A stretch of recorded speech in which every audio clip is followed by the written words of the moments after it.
And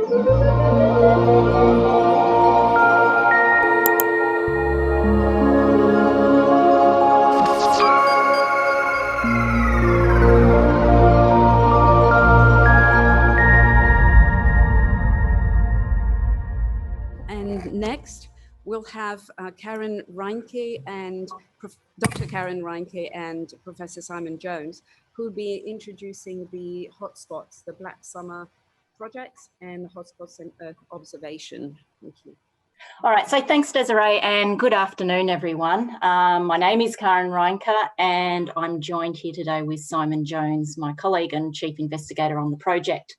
I'd also like to acknowledge Dr. Shamal Engel, Simon Ramsey, and Nur Trihantoro as part of the research team that have contributed to this presentation. So today really what I want to talk about is really take you through the story of the development and utilisation of a new algorithm that was developed through the funding provided by the Bushfire Natural Hazard CRC, and that was designed to take advantage of a recently launched geostationary satellite to provide us with persistent and near real-time detection of fires across all of Australia. Before delving really into the algorithm, I just wanted to use this slide to really highlight what was essentially the Kickstarter for this project. And this was the launch in 2015-16 of the Japanese satellite Himawari 8. And this was, unlike polar orbiting satellites that may image once or twice a day in paths across portions of the globe, as you can see on the left-hand side, Himawari 8 offered us a frequent and complete overview of the entire hemisphere, with images being acquired for that full shot every 10 minutes across multiple bands. Give you another perspective on what that looks like in terms of data, and I'll try and get this animation to go. No, doesn't want to play. All right, that's okay.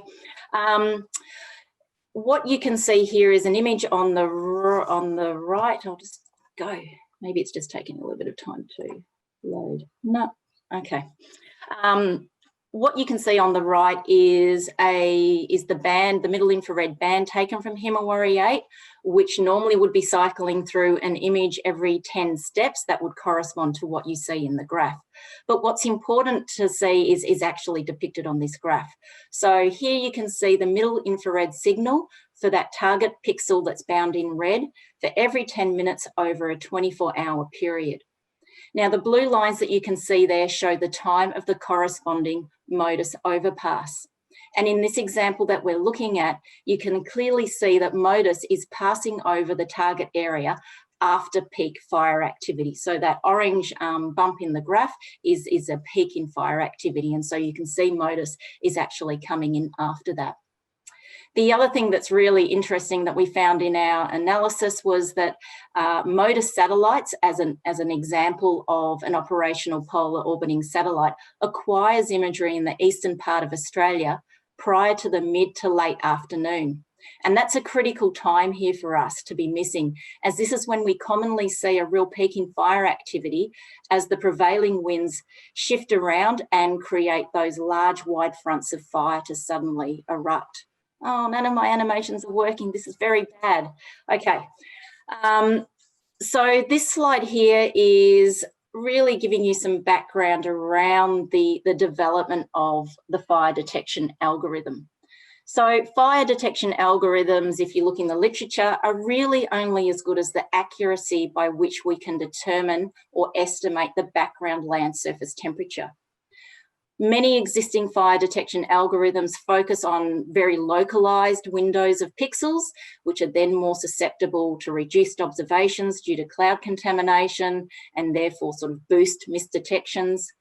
Or they use fixed or global thresholds by which to benchmark and detect fires. So to put simply, the thresholds used for an area, say in the Northern Territory in the middle of summer, should not be the same as those used for Tasmania in the middle of winter. Even the time of day, for example, early morning compared to solar noon, would introduce variation in that background land temperature. And if the animation was working, you'd be able to see those changes occurring through a 24-hour period. So what you can see there is Australia separated out into 8 sub-seasons, and you can see that variation in terms of geography, how that varies. And again, if we had the animation, you would see that over a 24-hour period, those differences are more or less highlighted. So our developed algorithm uses a physical and statistical model that was designed to capture the variation that we see in geographical regions, over seasonal time periods, and over the diurnal cycle. And at the same time, it was removing cloud-affected pixels without the need for a separate cloud mask. So that might not seem like a big deal about the cloud mask, but this was, took a large amount of time and actually reaped huge benefits by removing the need for that ancillary data set.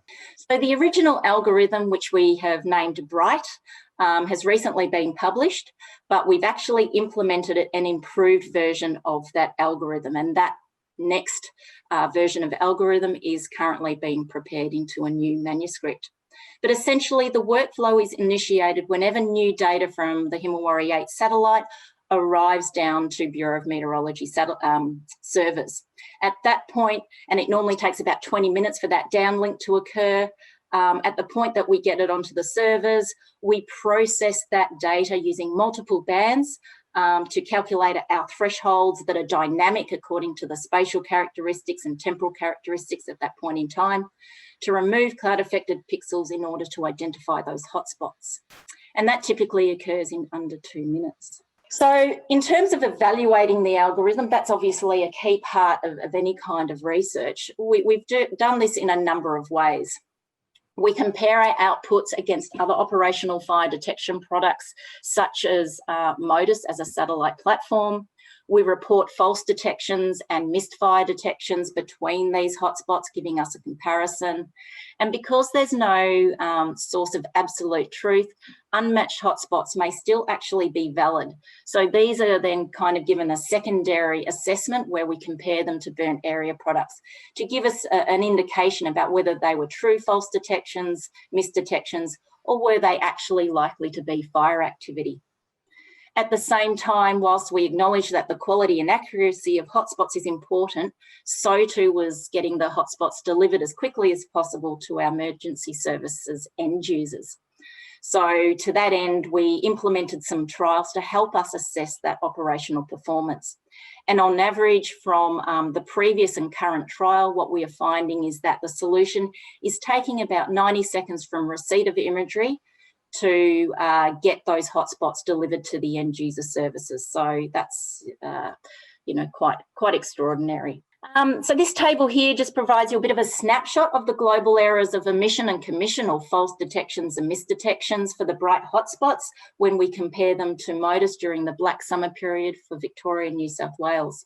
So the results you can see report a 92% agreement of Bright hotspots having a corresponding and coincident MODIS hotspot. When we compare MODIS hotspots to corresponding Bright hotspots, the reported agreement drops to 49%, which indicates about half of these hotspots were actually missed by Himawari 8. So we've got good results for false detection rates, but seemingly less favourable results for missed detections.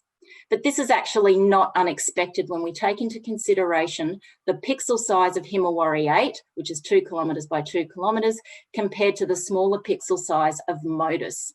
And so obviously having that higher spatial resolution in MODIS gives that platform and that sensor greater sensitivity to detect smaller, lower intensity fires.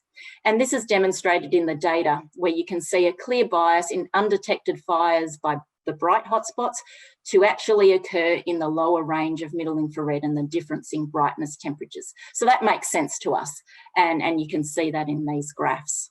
So I'd like to take you now through a series of examples that were captured showing the hotspots in action during the first utilisation trial of the Bright algorithm.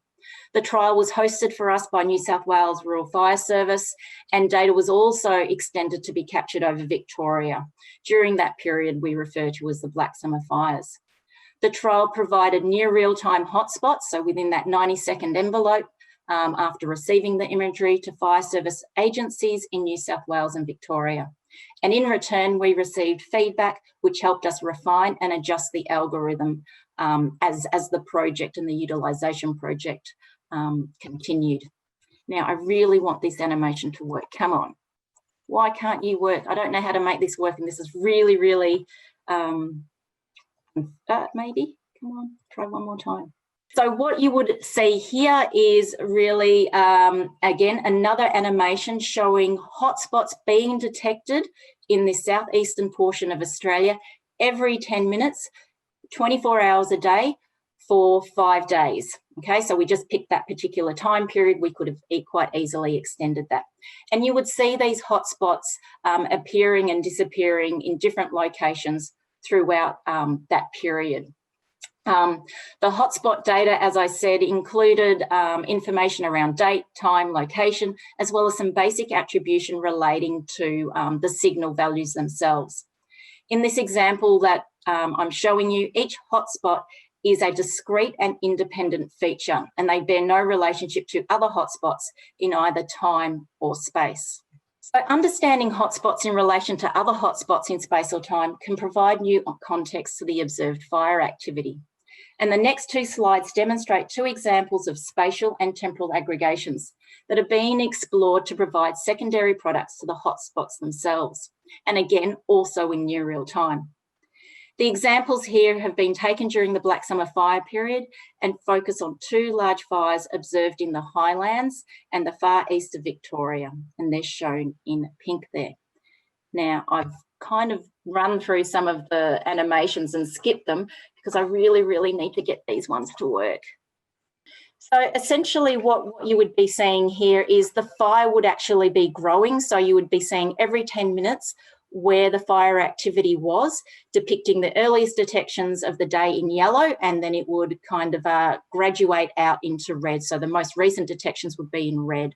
So you can see the growth of fire, and as well as seeing the growth of fire, we created a clustering algorithm that basically, based on decision rules around proximity of hotspots relative to each other and their adjacency in time, would actually cluster them to identify them as, as a single fire cluster.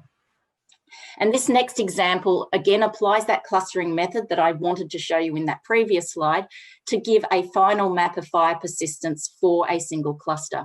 The darker the red, the longer the presence of fire activity in that location. And the data shown here represents, again, 5 to 6 days of fire activity every 10 minutes for 24-hour periods each day. This type of information, when we link it with estimates of fire intensity, may offer new ways in which we can describe the impact and severity of fire in near real time. And, we've already begun some early discussions with Andrew to look at how these projects might perhaps co-align and complement each other. So the initial trial, whilst limited to New South Wales, as the Black Summer season turned into one of fire of extreme activity, we extended our window to include Victoria. And the information that we got back from the end users was that really at times when they had to have all their intelligence sources grounded, this was the only observations of the fire that they were able to access. So it was, really great to have that positive feedback. And here you can see the hotspots themselves being overlaid with a number of other sources of fire data intelligence. Looking at the performance of the Bright algorithm over Black Summer, you can see that the majority of bioregions in these areas had really low false detections, and no bioregions had reported high false detections. A similar story for our missed detections, so we were getting really promising results from the algorithm. I guess really just as I fast track forward to the end, I really just want to make note that we have just commenced a live real-time trial for all of Australia. We have nominated representatives from emergency services from each state and territory participating in this trial over the coming summer to again provide feedback to our solution. And finally, thank you for your attention, and of course special thanks and acknowledgements to our valuable community of end users. Each of them have helped shape and support this project to really bring it to where it is. So thank you, and I do apologise about those animations. Thank you, Karin. Thank you, Simon, for this presentation. And yes, it is a shame about the animations not working. Meanwhile, we still have time for 2 or 3 questions. Let's have a look. Is there anything from the floor? Otherwise, we'll go to the online. if you have any questions regarding the hotspots, would you like to ask them now? Anything here? Well, other people are asking questions. Karin or Simon, I have a question for you. Can you tell me what lessons have you got from the last Black Summer fires with the tests that you've done? What can you bring to us? What have you learned from that? Look, I think, Desiree, the first thing that really pops into my mind and in terms of the solution itself is, Simon's got these animations going now. Thanks, Simon. If you want to go to the growth ones, I think they're quite interesting. It's the end users really wanted us to be able to dial up and dial down the sensitivity because of kind of the cloud obscuring all of their view. So their opinion was, increase the sensitivity so we can at least get some observations, and then when we're outside this extremely unusual event, put it back to, say, standard mode. So I think end users are becoming a bit more sophisticated in how they're consuming some of this, these data sources and data products that we're providing. Okay, and while we're watching these animations, which is amazing, we've got one question. John, would you like to unmute and ask your question, please? Yeah, thanks, Desiree. So, Karin, it's Charles from the CRC. Just wondering if you could talk a little bit about how the approach you've used performs in dense smoke and dust, because we saw a lot of that over the last summer.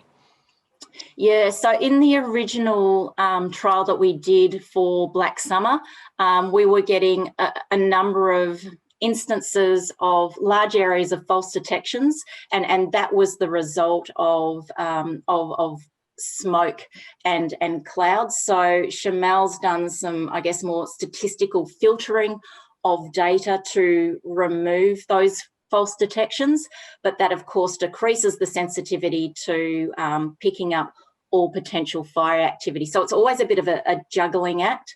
One of the things that we spoke about, that we're talking about, is providing sort of some ancillary data that helps end users understand kind of the areas that have been masked out due to smoke, due to cloud, so that they understand. Doesn't mean that there might not be a fire there.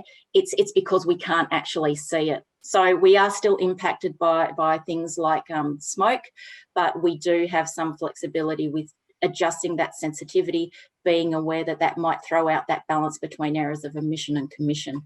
So thank you, Simon, for getting us these animations up.